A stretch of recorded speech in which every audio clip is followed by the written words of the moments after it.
毛岸青嘅喪禮9點開始向公眾開放，有幾千人前嚟悼念。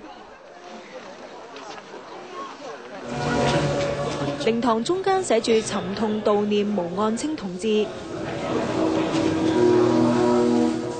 兩邊擺放咗國家主席胡錦濤、總理溫家寶同前國家領導人江澤民等人嘅花圈。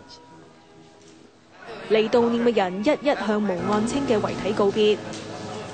毛岸青嘅遺孀邵華同佢個仔毛新宇在場回禮，有民眾情緒激動。嚟悼念嘅人亦都包括有毛澤東嘅警衛。他並沒有借助他父親的地位吧，來謀求一點自己的私利，我覺得沒有。不光是他，其他的孩子也一樣。毛岸青一生曲折坎坷，由於佢身心曾經受創，所以冇好似其他嘅創黨元老後代咁喺政界同商界大展拳腳。毛岸青嘅仔毛新宇攞住父親嘅遺照，靈柩蓋上黨旗。毛岸青嘅屋企人已經申請將骨灰分別擺放喺八寶山革命烈士公墓同家鄉湖南長沙。